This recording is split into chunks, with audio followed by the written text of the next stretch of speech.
director y a toda la organización por invitarme. Siento no haber podido estar toda la jornada, la jornada de ayer y la de hoy, porque los temas son muy interesantes y además es muy necesario discutir en estos momentos sobre estos temas. Bueno, lo que nos toca hacer aquí es presentar el libro Ética y Servicio Público.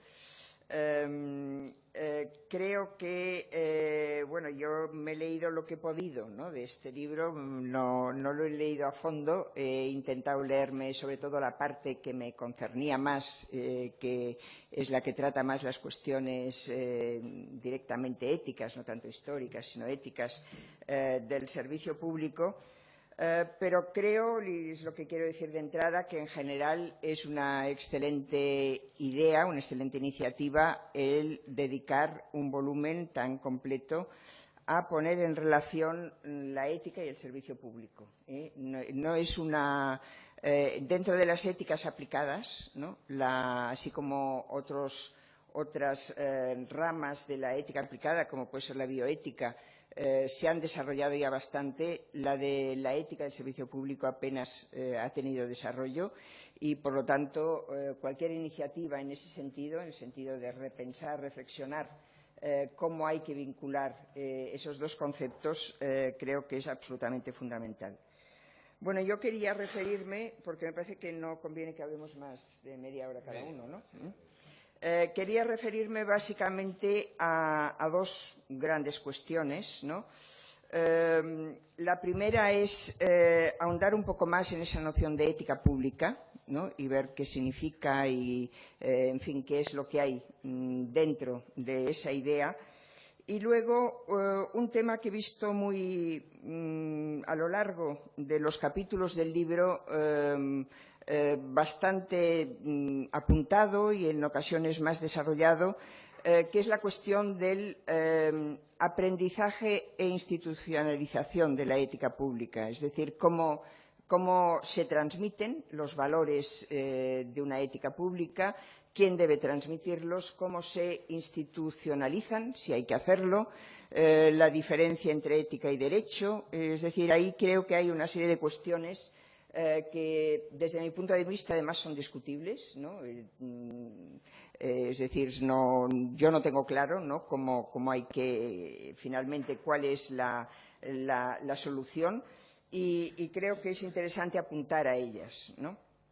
Bueno, en primer lugar, la idea de una ética pública, ¿no? Creo que es importante que se utilice este concepto porque, a ver, yo la experiencia que tengo como profesora de filosofía moral y que, en fin, he participado en muchos foros y he dado conferencias sobre cuestiones éticas, yo creo que la noción de moral o de ética más generalizada que tiene la gente es que es una cuestión privada, es una cuestión que concierne a la conciencia de cada uno y que cada uno tiene su ética, ¿no? Cada uno tiene su moral y que ahí no hay que intervenir. Cuando hay que intervenir, para eso ya está el derecho, ya están las leyes, pero la ética es otra cosa, ¿no? Yo nunca… Es decir, es posible que haya también una ética privada, ¿no?, una ética privada que puede ser más o menos exigente según los individuos, pero creo que la ética que más nos interesa desarrollar es esa ética que llamamos pública y que tiene que ver básicamente con dos cuestiones. Una cuestión es la justicia. Y ya se ha hablado antes en la mesa anterior, incluso se ha dicho, bueno, qué noción de justicia, ¿no?, de qué justicia hablamos. Bueno, esa es una cuestión en sí misma ética, ¿no? ¿Por qué noción de justicia nos decantamos? Hoy oscilamos entre una justicia neoliberal, que sería la justicia como libertad, y una justicia socialdemócrata, que incluiría todos los derechos sociales. No creo que desde la filosofía se pueda resolver cuál es la justicia propiamente dicha. Es decir, yo creo que la filosofía no demuestra nunca nada, simplemente plantea cuestiones y no las acaba de resolver nunca. Pero es una opción ética y una opción política el decidir qué concepto de justicia hay que defender. Lo que sí creo que es importante, y además eso tiene que ver un poco con lo que se decía antes del buen vivir, ¿no? Por cierto, es una expresión que me ha gustado, ¿no? Me gusta más que la expresión vida buena, ¿no? Que además muchos confunden con la buena vida, que es otra cosa, ¿no? Entonces, buen vivir me parece que es una expresión más acertada. El sujeto de la justicia, y eso creo que Rawls lo explica muy bien, es el Estado, son las instituciones públicas, ¿no? Los ciudadanos, los individuos, no podemos resolver, corregir las injusticias, ¿no? Tiene que hacerlo las instituciones públicas, tiene que vehicularse a través de políticas públicas. Ahora, eso no quiere decir que la ética pública se agote en lo que sea la justicia y cómo se hace justicia. Hay también obligaciones para todos, ¿no? Entonces, la ética pública, además de apuntar a un ideal de justicia, consiste también en todos aquellos valores que modelan el comportamiento de las personas. Valores o, yo creo que habría que decir más bien deberes, porque la justicia consiste en una serie de derechos. Vamos a decir que solo los derechos de la libertad o también los derechos de la igualdad, pero son derechos, ¿no? Esos derechos obligan a las instituciones públicas, ¿no?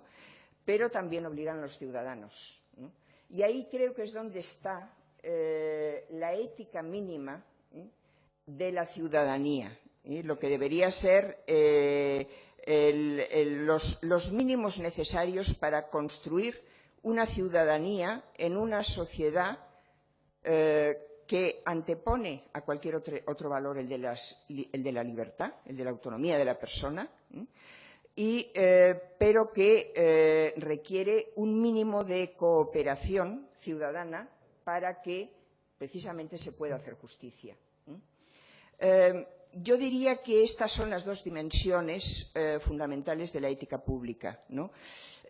Aquí la idea del buen vivir o la identificamos con la justicia, ¿no? Porque cuando intentamos establecer cuáles son los indicadores de ese buen vivir, y antes en la ponencia anterior pues se ha visto claro, pues volvemos a hablar de libertad, volvemos a hablar de igualdad, hablamos de solidaridad, es decir, hablamos de lo mismo que es el contenido de la justicia o que compone la justicia, ¿no? En cambio, sí creo que es importante subrayar y esta es una idea muy aristotélica, ¿no?, que los ciudadanos de un Estado de Derecho y de una democracia formen un demos y compartan unos ideales comunes que son los ideales de la justicia, pero que eso obliga a comportarse de una forma determinada, obliga a desarrollar unos hábitos de comportamiento, obliga a desarrollar unas actitudes, ¿no? Obliga a desarrollar unas virtudes, ¿no?, en el lenguaje más puro aristotélico, ¿no? Y ese me parece que es el lado más débil del liberalismo, de las democracias liberales, ¿no?, que han descuidado esa necesidad de construir un demos, construir un pueblo, ¿no?, cohesionado en torno a unos mismos valores, ¿no? No sé si además de eso habría algo más que meter en el buen vivir, ¿no? Pero yo sustituiría, y yo he pensado mucho en esa distinción que hace sobre todo Rawls, ¿no?, entre la vida buena y la justicia, y si era válido mantenerla, ¿no? Pero yo creo que lo que le falta a Rawls precisamente es insistir más en los deberes de la ciudadanía, ¿no?, insistir más en las virtudes cívicas, ¿no?, que lo hace un poco en su última época, pero no suficientemente. Y luego hay otra idea que me ha gustado también verla repetida en el libro, que es la idea de bien común. Yo creo que una ética pública no puede desechar el concepto de bien común, o si queremos hablar de interés común o incluso de interés general, que es la expresión más política, ¿no? como contrapuesta a lo que son los intereses particulares, los intereses económicos, los intereses partidistas, los intereses mediáticos, es decir, los intereses de los más poderosos, ¿no?, que son los que pueden hacer prevalecer sus intereses sobre los de los demás. Y una cosa más, ¿no?, para desarrollar un poco esta primera parte. Es verdad que tanto si nos referimos a la justicia como si nos referimos a esas virtudes ciudadanas o nos referimos al bien común, ¿no?, es muy difícil el llegar a definirlos, ¿no?, el llegar a darles un contenido. Incluso en la misma noción de bien común o de interés común ha sido muchas veces rechazada por miedo a que se convirtiera en una noción totalitaria, ¿no? Es decir, ¿quién define el interés común, ¿no? Eso puede ser un totalitarismo, ¿no? Y yo en eso sigo, me parece muy acertado lo que dice Amartya Sen en su último libro, La idea de la justicia, donde hace una crítica a Rawls muy sostenida, ¿no?, pero una crítica constante, a pesar de que dice que Rawls es su maestro, ¿no? Sen rechaza, de algún modo, esa tendencia de los filósofos. Sen es un economista, rechaza esa tendencia de los filósofos a intentar establecer los criterios últimos de la justicia, por ejemplo, ¿no? Rawls lo hace y Sen dice, frente a las injusticias, no sabemos qué hacer con esos principios de la justicia, porque finalmente son demasiado abstractos, son demasiado generales, ¿no? La libertad y la igualdad de oportunidades. Bueno, frente a las injusticias, ¿para qué nos sirven esos principios, ¿no? Sen propone otra cosa. Pensemos en las injusticias, entremos por la vía negativa, digamos qué no es justicia, qué no es equidad, señalemos los déficits, los fallos, ¿no?, los defectos, no intentemos establecer criterios fundamentales. Y yo creo que para hablar del bien común, pues también la vía negativa quizás es la más adecuada. Y también la idea está en el libro. Todo lo que voy a decir, o sea, yo he seleccionado, ¿no?, porque uno busca lo que quiere encontrar. Pero todo lo que yo estoy apuntando son ideas derivadas de la lectura del libro. No sabemos, quizá no podemos definir qué es el interés común, pero sabemos qué no es el interés común. No es interés común la falta de transparencia, por ejemplo. No es interés común una información sesgada, una información interesada, partidista. No es interés común negarse a rendir cuentas. No es interés común todas las tendencias clientelares. No es interés común la falta de respeto. En fin, en el libro se habla en ocasiones a que la meritocracia debería sustituir a esa elección de cargos de confianza, por ejemplo, para hablar en un tema más concreto de servicio público, ¿no? Pues obviamente el nombrar a aquellas personas es una forma, aquellas personas que me interesa tener cerca porque son de confianza, es una forma de no tener en cuenta el interés público, ¿no? Es, en definitiva, una dilución de la responsabilidad, ¿no?, que es uno también de los problemas, yo creo, fundamentales hoy, ¿no? La falta de responsabilidad, la falta de asunción de responsabilidades individuales, ¿no? Y, sobre todo, responsabilidades éticas. Otra cosa son las responsabilidades jurídicas, ¿no?, que están ya instrumentalizadas de otra forma, pero todas las responsabilidades parece que se diluyen en las responsabilidades jurídicas y las responsabilidades morales no se asumen nunca, ¿no? Bien, esto con respecto a esta primera noción, ¿no?, de ética pública y esas ideas, ¿no?, que creo que es fundamental tener en cuenta, que no construiremos una ética pública si no hablamos de justicia, si no hablamos de virtudes, si no hablamos de interés común. Ahora, hay un segundo conjunto de problemas que son más prácticos, que es cómo se aprende la ética, ¿no? Y cómo se institucionaliza la ética, ¿no?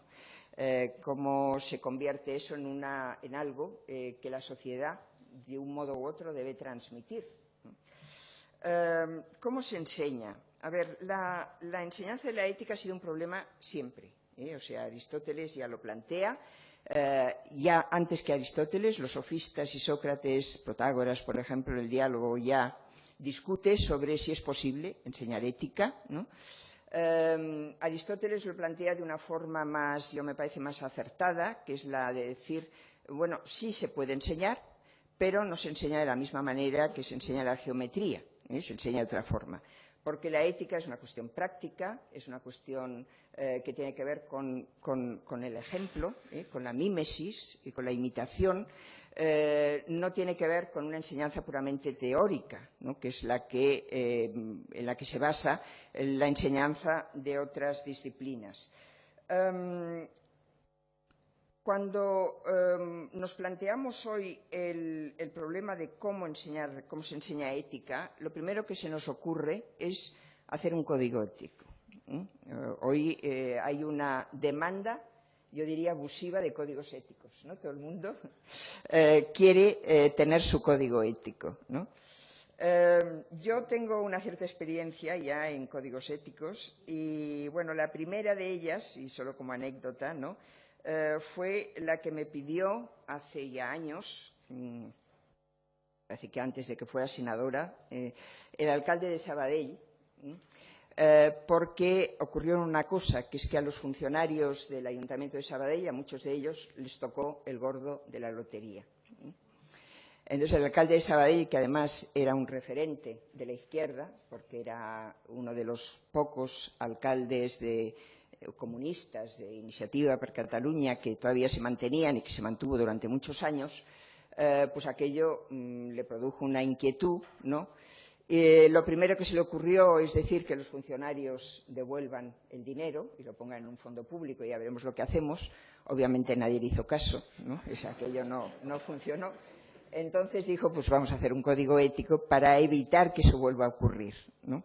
Y me llamó a mí para ver cómo se podía abordar la cuestión del código ético. Y estuvimos trabajando y realmente conseguimos hacerlo, pero lo primero que descubrimos es que, viendo la legislación y viendo, por ejemplo, el Estatuto del Funcionario, ¿no? Pues en el artículo sobre los deberes del funcionario ya estaba todo.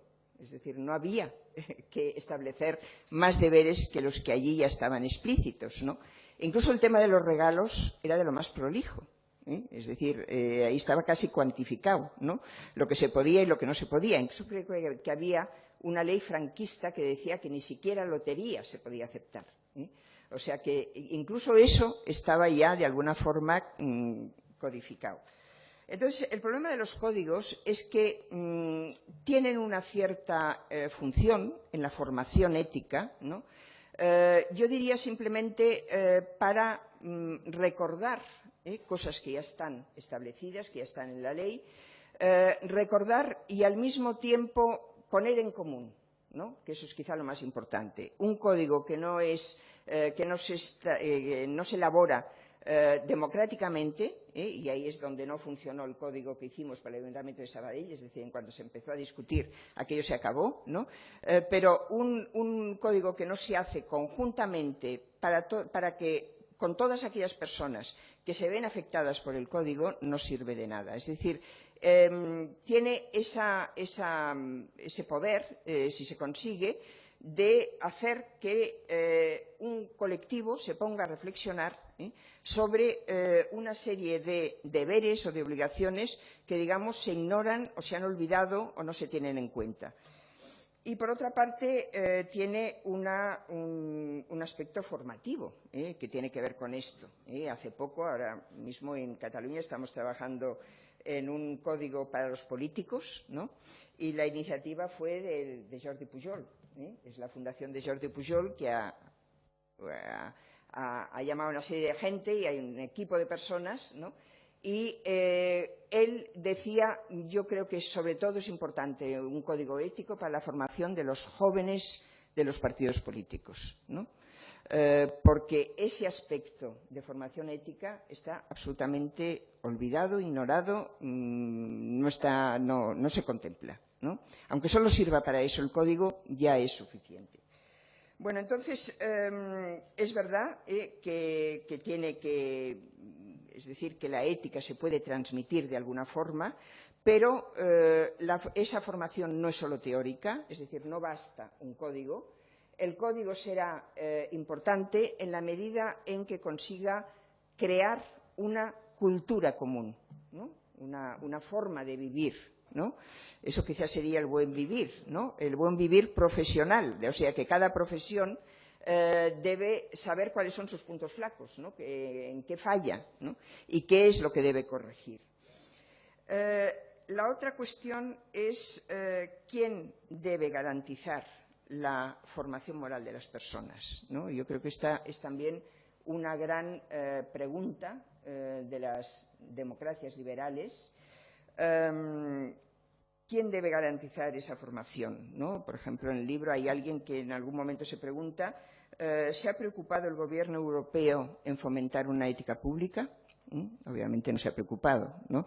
Pero es que ni el Gobierno europeo ni ninguno. Es decir, es una cuestión que, como decía al principio, parece que es una cuestión puramente privada, que la ética no es algo que se deba imponer de algún modo, ¿no? Porque si se enseña y se educa en ella, de alguna forma se está tratando de imponer una forma de vivir sobre otra, aunque sea de mínimos, ¿no?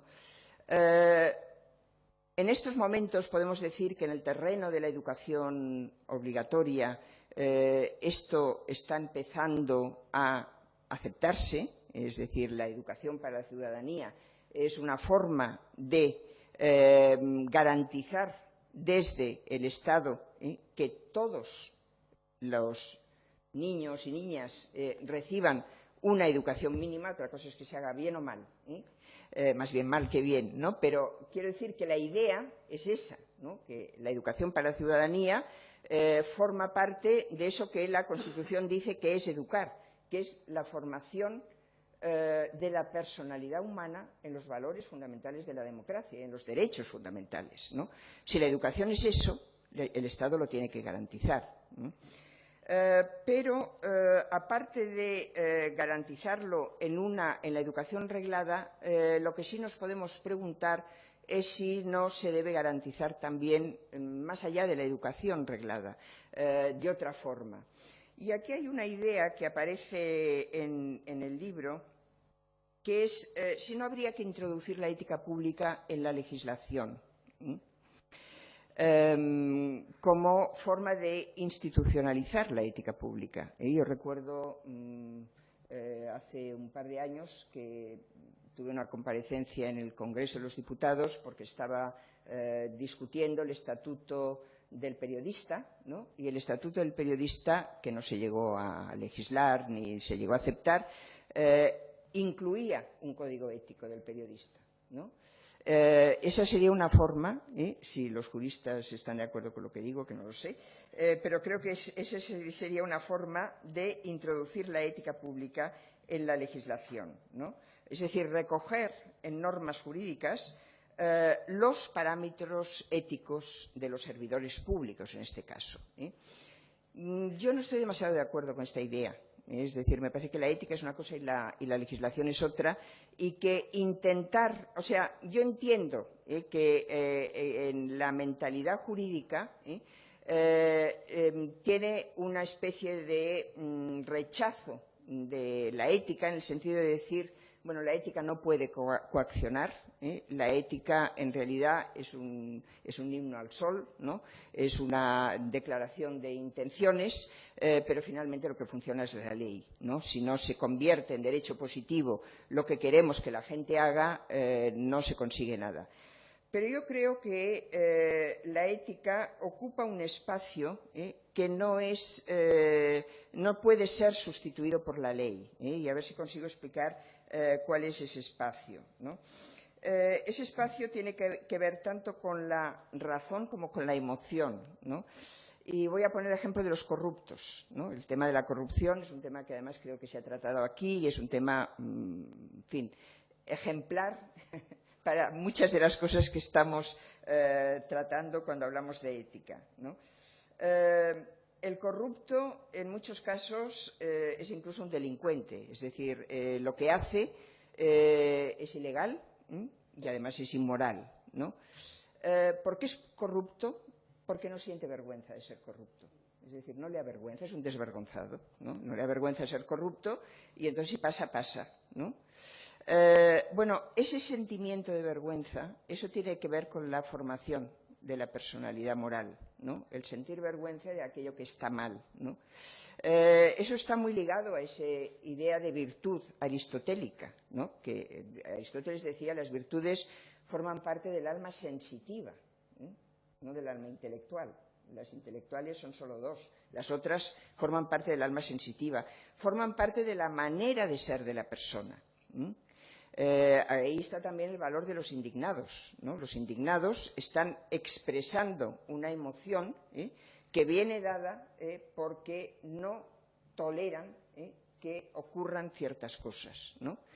Esa incorporación a la personalidad, a la sensibilidad humana de aquello que debe ser, es lo que decíamos en la comida, ¿no? Creérselo o no creérselo. Una ley puede estar muy bien, ¿no? Pero si no nos la creemos, no la cumpliremos, ¿no? Y ese aspecto de creérselo, ¿no? De incorporarlo a la propia sensibilidad, yo creo que es el aspecto ético que no se puede reducir a derecho, porque el derecho ya hace la ley, ¿no? Pero tiene que haber una actitud favorable a esa ley.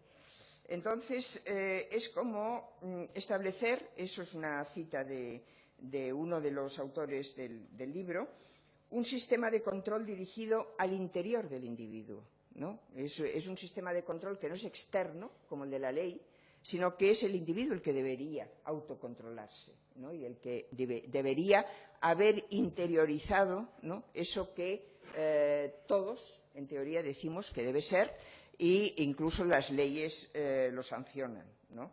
El control externo ya existe, ¿no? Pero muchos de los déficits de la ética pública, ¿no? Y de la ética pública de los servidores públicos, ¿no? Que se deben al público y no a sus directivos, ¿no? Sino que el servidor público es eso, pues derivan de no haber interiorizado, ¿no? Aquello que significa ser un servidor público, ¿no? Entonces, bueno, yo creo que estos dos aspectos, ¿no? Que he dicho antes, ¿no? Es importante que desarrollemos esa noción de ética pública y, por otra parte, que reflexionemos más sobre cómo transmitir esa ética pública en una sociedad que es plural, que es liberal, que por lo tanto da un valor a la autonomía del individuo para decidir cómo quiere vivir, ¿no? Y ahí el problema de definir desde instancias públicas el buen vivir, pero que necesita una mínima cooperación de todos para que la sociedad funcione y cada vez funcione mejor, ¿no? Desde mi punto de vista, ese es el aspecto fundamental de la ética y, bueno, yo creo que está muy bien reflejado en este libro, o sea que lo tienen que leer. Muchas gracias.